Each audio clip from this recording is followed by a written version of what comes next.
Sheeva, thank you so much for stopping by and speaking with the Yeah. community. I really appreciate it. For everyone who might not know the wonderful work that you're doing on Instagram and the wonderful work that you're doing with your clients, are you able to just give us just a little introduction about yourself and maybe a little bit about your own Yeah. journey? Yeah, absolutely. I was on medication for anxiety, ADHD, depression for 17 years of my life. And about 8 years ago, I decided to get off of all of those medications after multiple attempts, unsuccessful attempts. Now am able to really help other people like me who were dealing with side effects from those medications and struggling with finding a solution for their symptoms when medication in the conventional medicine world was kind of failing them. And regarding obviously you dealt, so was it just for anxiety specifically, or was it anxiety and ADHD? Yeah, anxiety and ADHD. I think those two actually are very much intertwined in a diagnosis. And so, yeah, I was struggling with both. Ultimately, I would say the anxiety part of it came a little bit more after the medication that got really worse once I was taking the medications.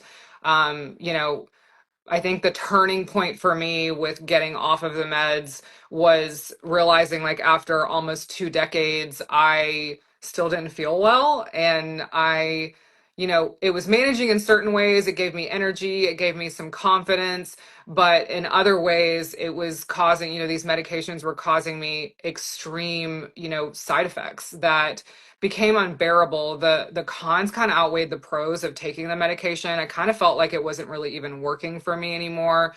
I gained 20 pounds out of nowhere, which didn't really make any sense. I was in fitness and nutrition at the time, and did everything I knew in my power to kind of get those things, under, nutrition, exercise, all of that. None of it was working for me. I was dealing with brain fog, fatigue, anger outbursts, physical pain. So I was dealing with a lot of chronic neck and back pain. And so, it became unbearable. And when I started to do research, because every doctor just basically told me, hey, you're going to need to be on this for the rest of your life. That's why when you try to get off of it, you're dealing with all of these symptoms.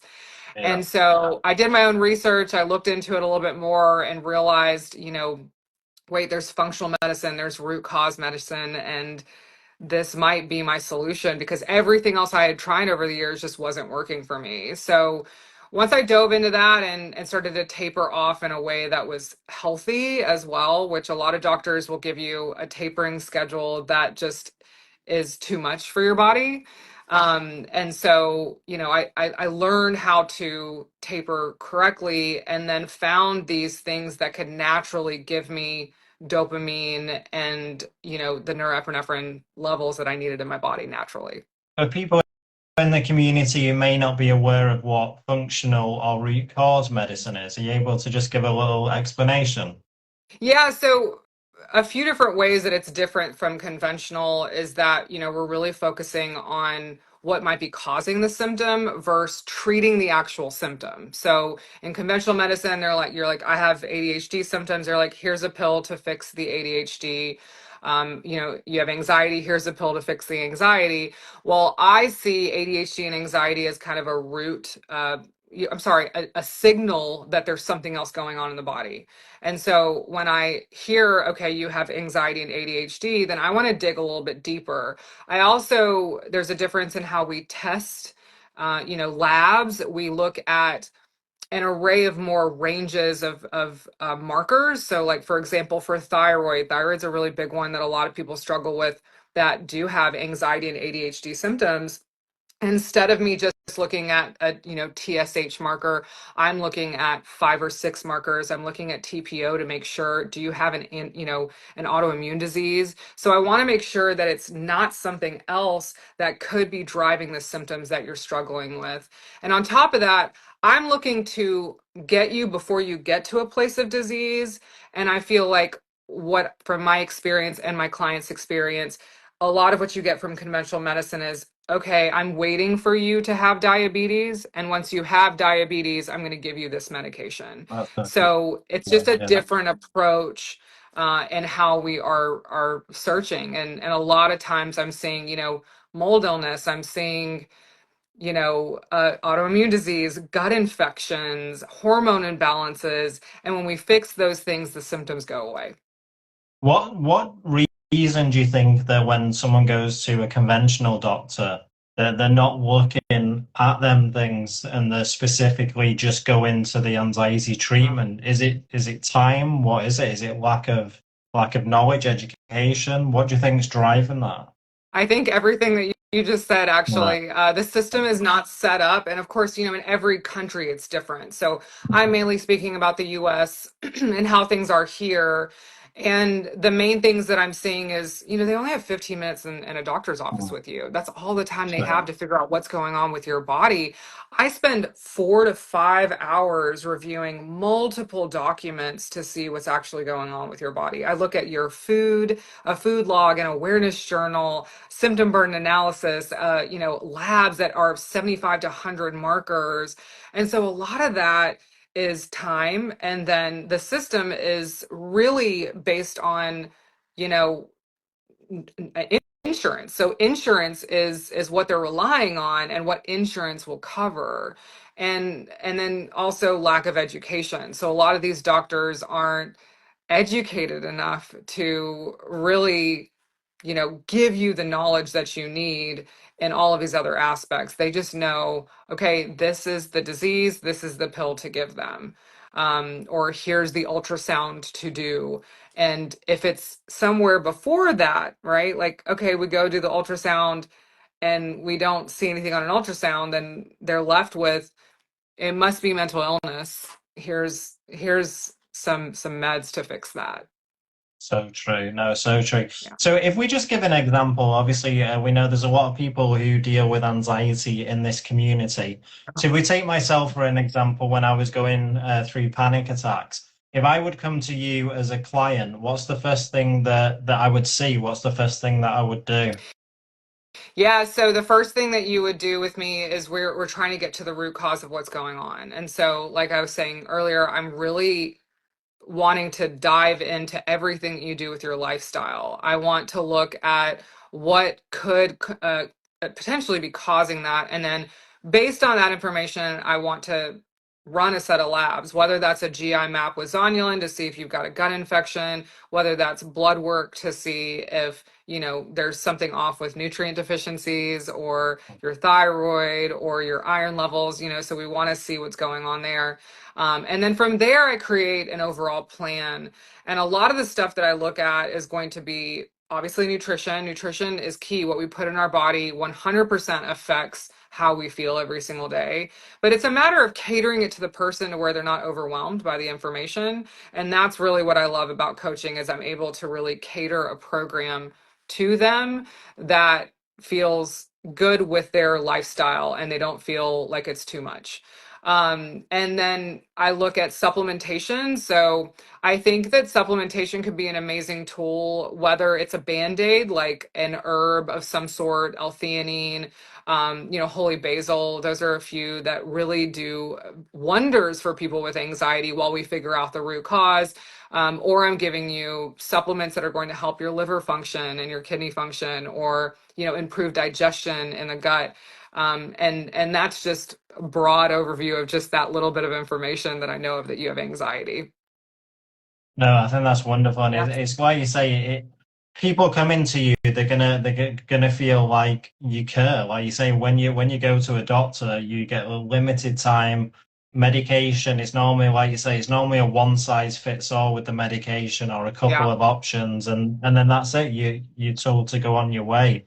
So I just love the approach. How, like you say, it's a tailor-made plan for each individual. So Yes. me coming to you with anxiety is going to look a little different to someone else coming to you with anxiety.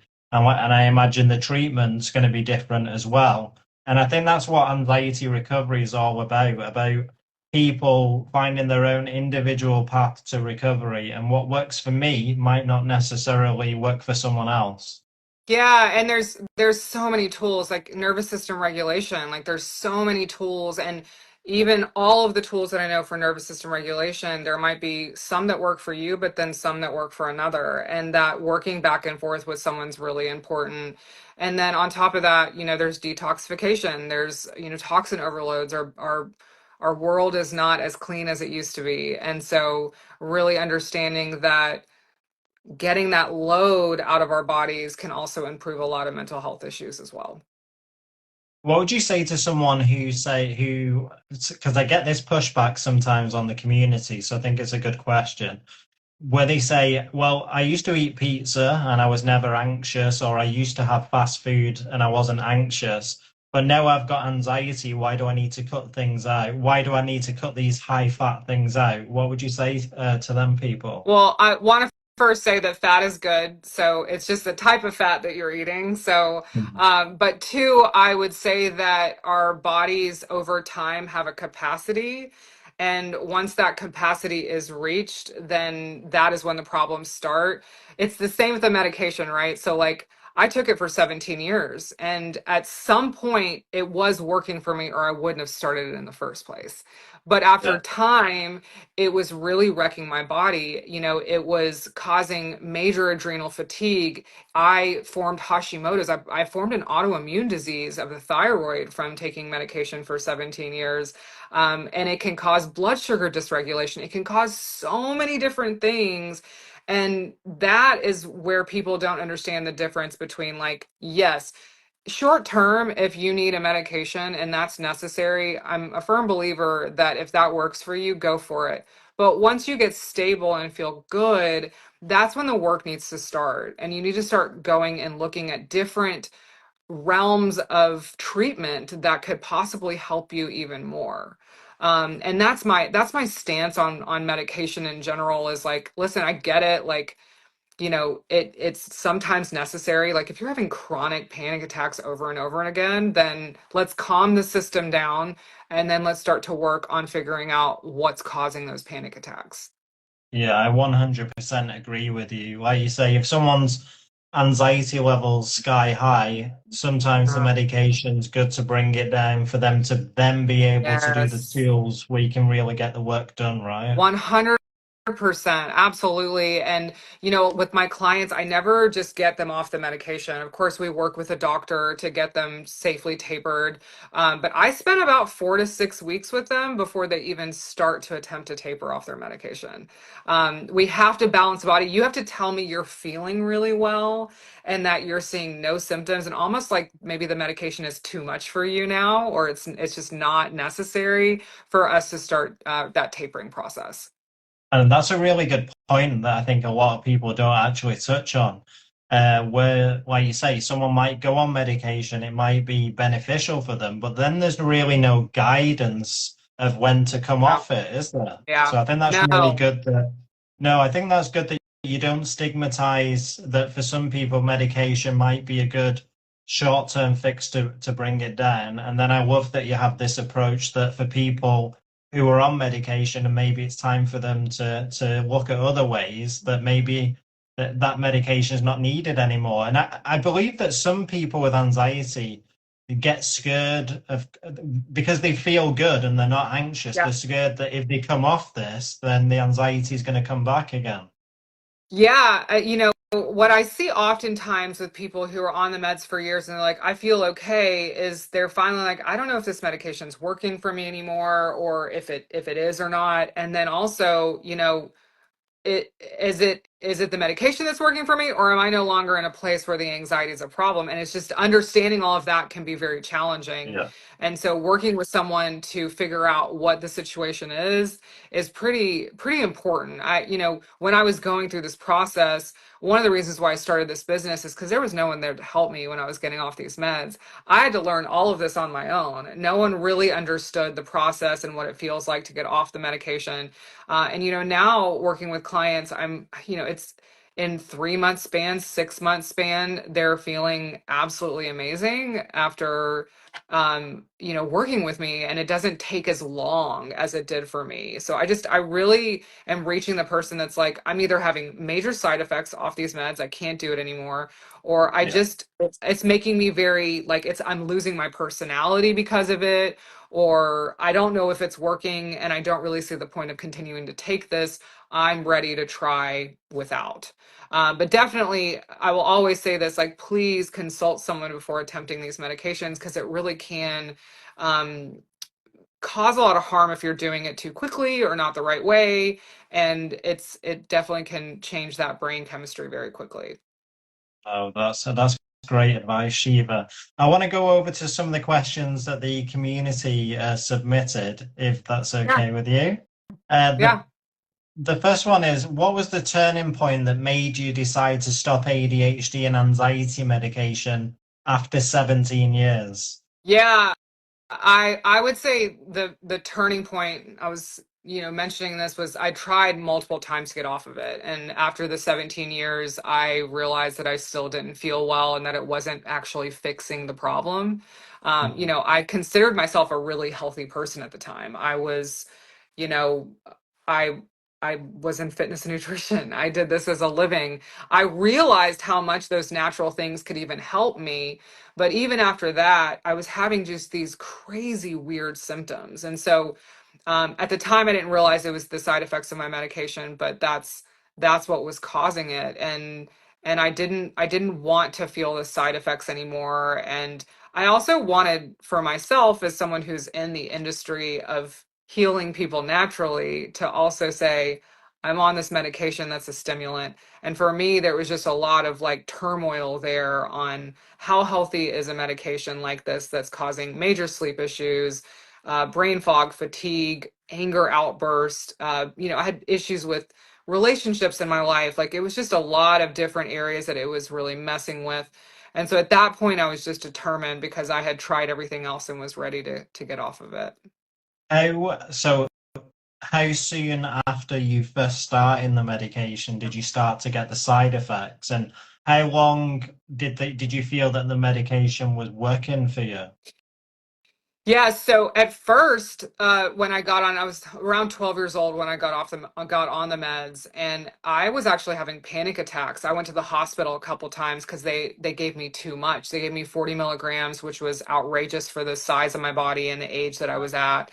And so once I figured out dosage and when to take it and what to do, all of that, I started to I started to level out a little bit, but if I'm being honest, I was probably having side effects, I would say 3, 4 years after.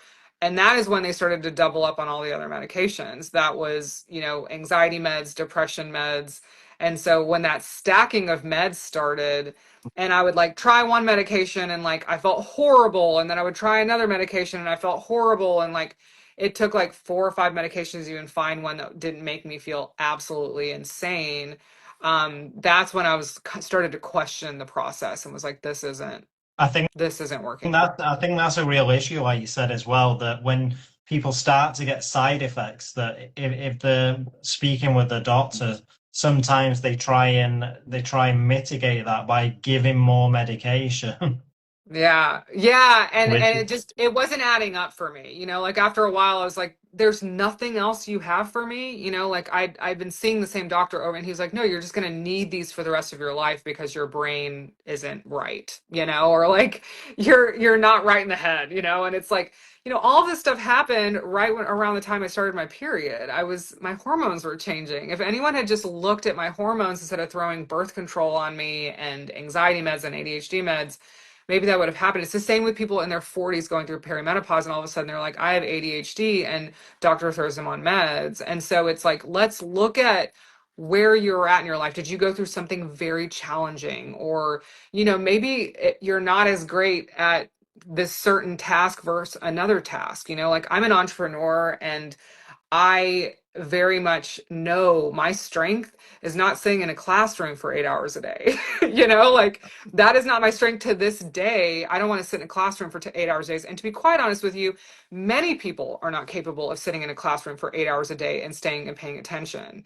So it's like the system again in the school system is a little off. Well, what And like so you said, unfortunately, them people who can adhere to that because, like you say, maybe they've got ADHD, maybe the brain just focuses a different way. The school system says that these people aren't behaving, these people aren't going to do well. That's where it's really broken, isn't it? it is, and that's where, right now I have an assistant and she helps me with some of the stuff that I don't do really well at, and I focus on the things I do really well at. And in school, you don't really have that choice. You do what they tell you to do when they tell you to do it, and that's how it works.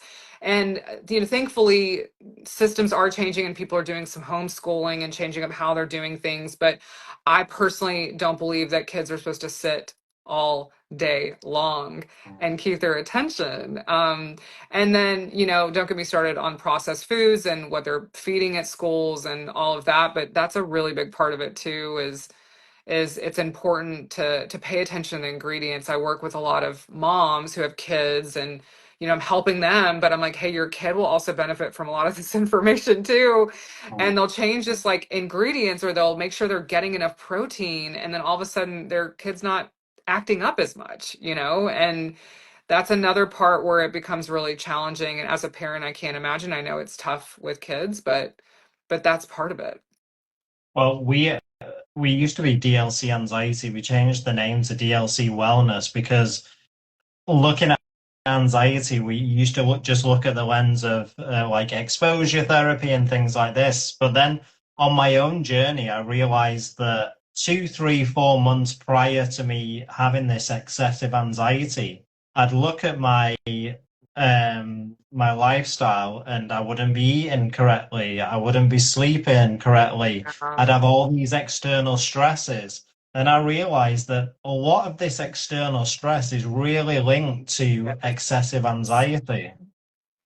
Yeah, I'm so glad you correlated that for yourself. You're really smart to do that. And also, when you take care of your body more and you're able to have that lifestyle, those lifestyle changes in your life where you're eating healthier and doing things that are best for your body, you're able to handle the stress around you a lot better, right? That's So so true. those stressors, we're always going to have stressors. We're always going to have things in our lives that is too much to handle. But if we're taking care of our body, we're able to handle it a lot better. And then the miraculous part about this is then you start to trust your mind and your body more. And when you start to trust your mind and your body more to handle things more, slowly, little by little, it doesn't become a big issue for you. And so that's the cool part, is that not only am I helping people with their health and their ability to not have as much anxiety and ADHD, but then they start to trust themselves a little bit more, and then their life starts to flourish, whether it's financial investments or their romantic life or their job. They're doing more because they can trust that their body's going to work for them. Oh, I love that so much. And the next question is, can you share the most significant challenges you faced during the transition of medication and how did you mitigate that at the time? Yeah, I will say in the beginning for me it was really challenging because, like I was saying, I did not have that support. But the main things that I struggle with would be mood balance and the ability to handle stress. Like that was a really hard one for me. And then I was dealing with a lot of fatigue and brain fog. Those are the main things that I was seeing getting off of the medication. As we know, Adderall stimulants, they're changing the norepinephrine and dopamine levels in the brain, right? You're reliant on this chemical that you're giving your body every single day. It's the same with anxiety meds. It's the same with birth control, right? Any medication you give it, you're giving it this chemical, and then your body's like, wait, I guess I don't need to make this anymore, right? So now I'm going to stop making it. But then when you get off of it, you're like, oh wow, I don't have any more of this. Someone help, my focus and everything is down the drain because I don't know how to naturally make it. So my biggest learning experience was making it on my own. And by making it on my own, I just remember like a couple light bulb moments for me. Like I remember drinking like a green juice and I was like, I immediately had the energy. I was like, "Oh wow." And seeing how much my body felt better off of some greens in my system. And then I was and it started clicking for me like, okay, like these ingredients make me feel worse and these ingredients make me feel better, and I'm going to continue to put in my body what is was basically making more dopamine for me, and so that my body and brain will start working the way it's supposed to work.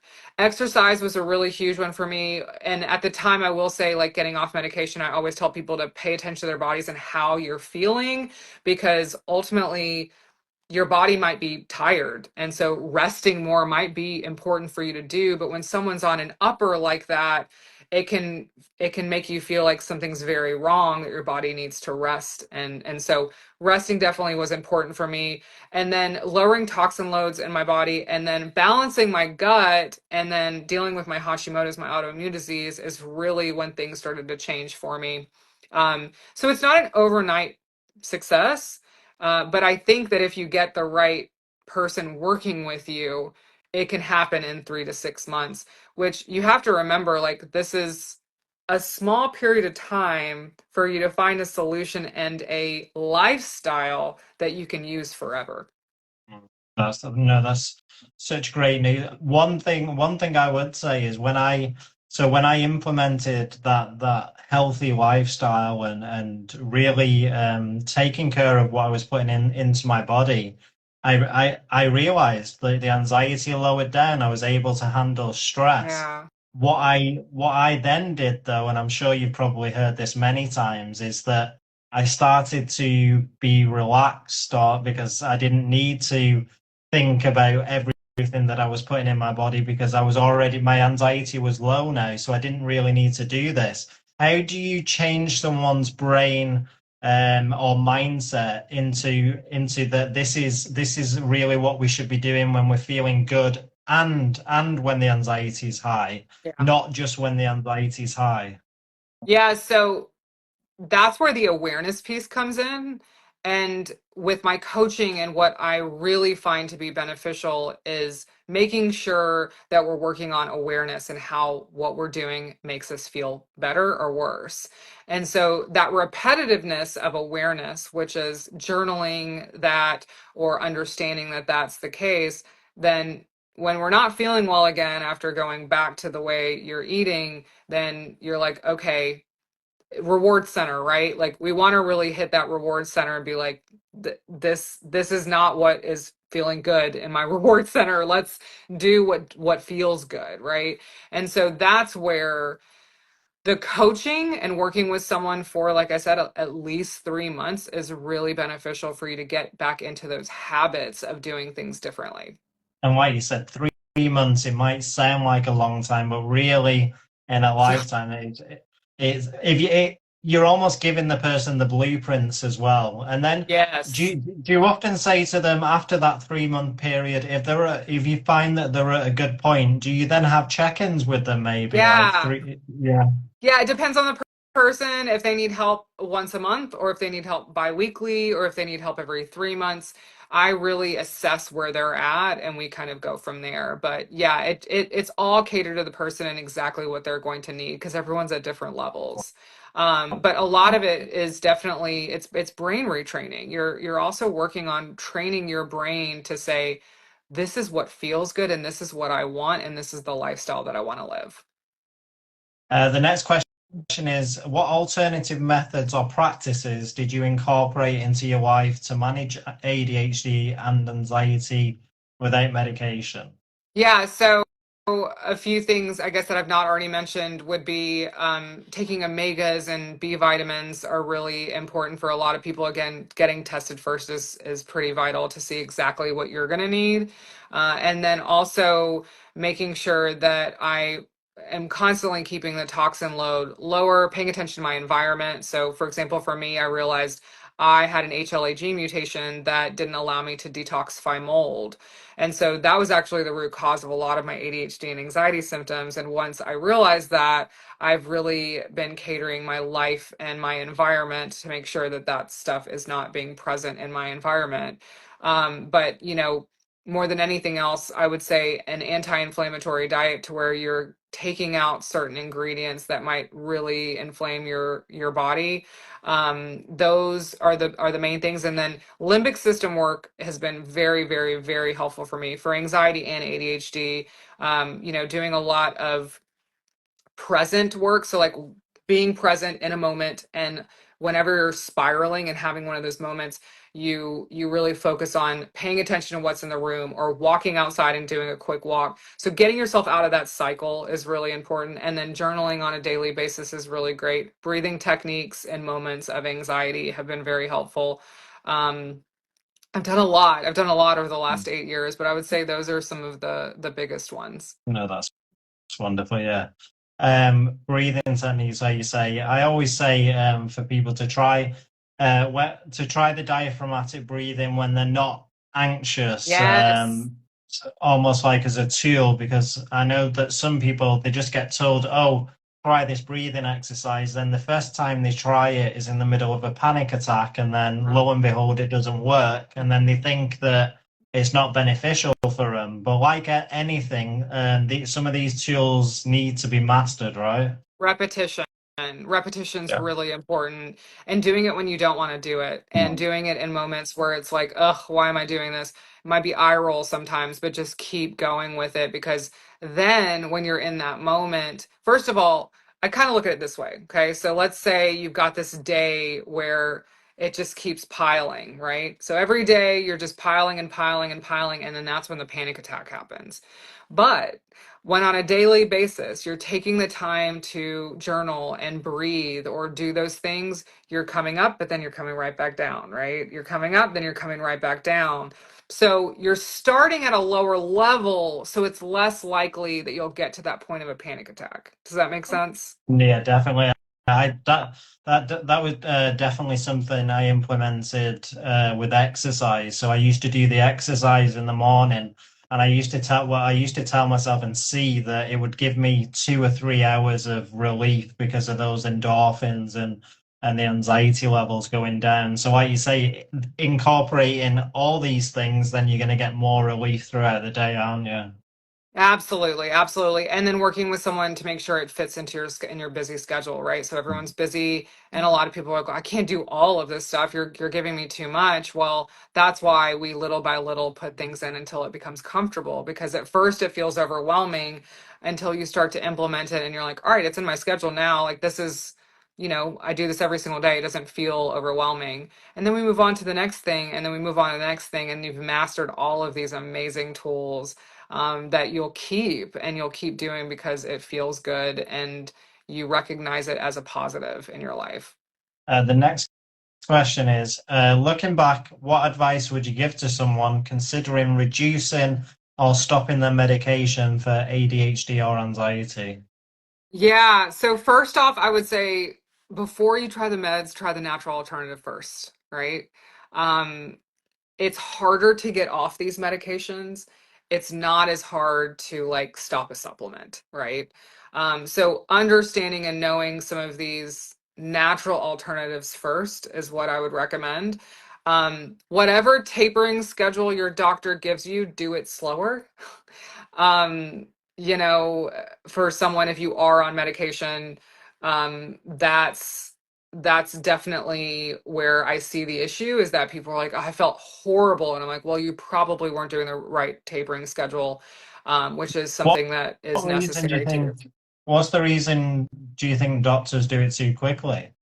Well, I don't think it's, across the board, doctors just do it quickly. I just think that they don't cater to each Yeah. person, right? So what works for one person is not going to work for another. So if this tapering schedule was given to them by the pharmaceutical company, that's the safest way to do it. It doesn't mean it's the safest way to do it for everyone.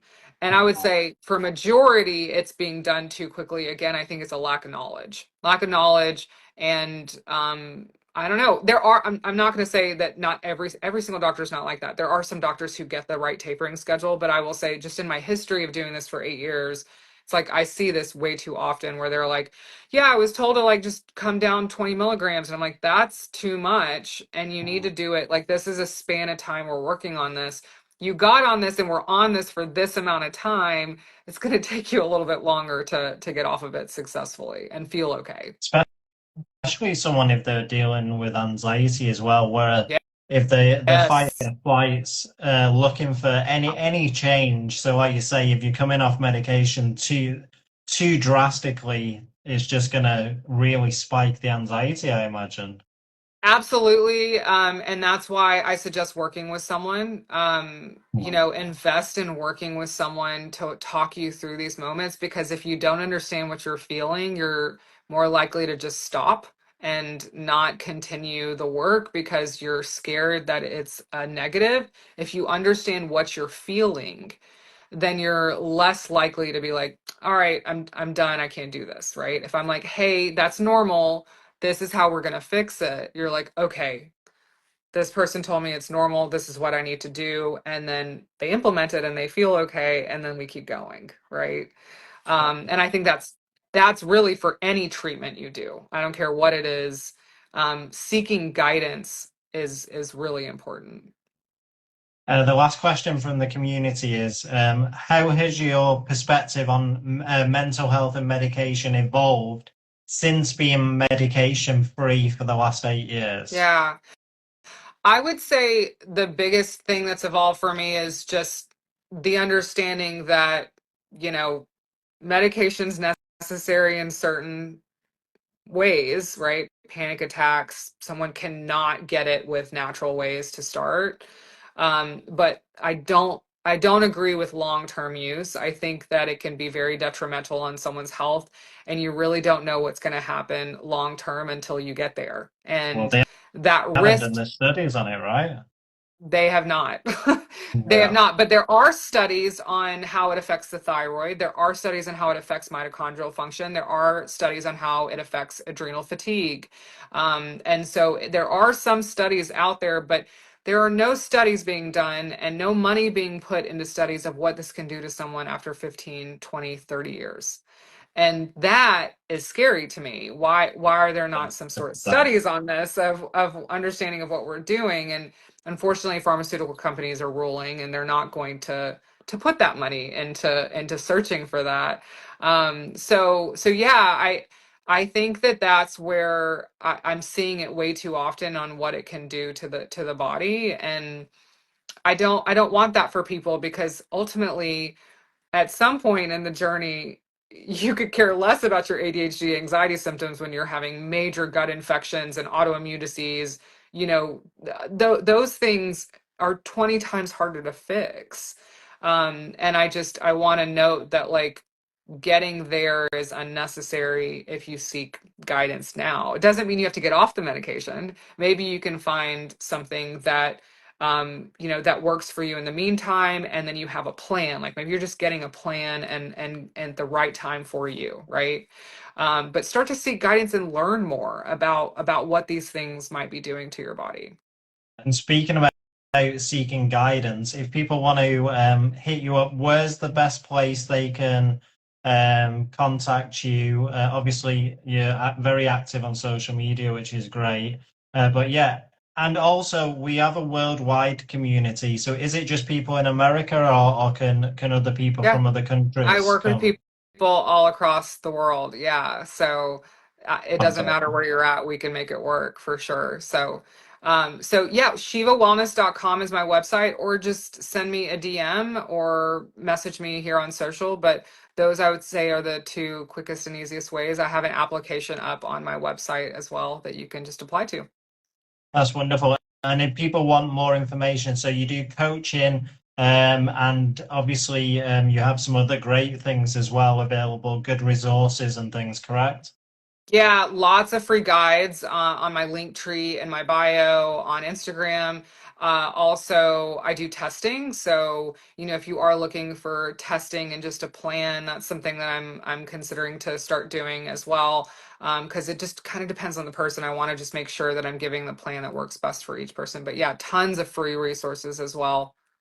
Yeah. No, I love that. I think more, yeah, that's great that you're doing the testing as well. I think Yes. there's, like you say, nobody's doing it. So the fact that you're doing it, yeah, just hats off to you. I think it's Thank, incredible.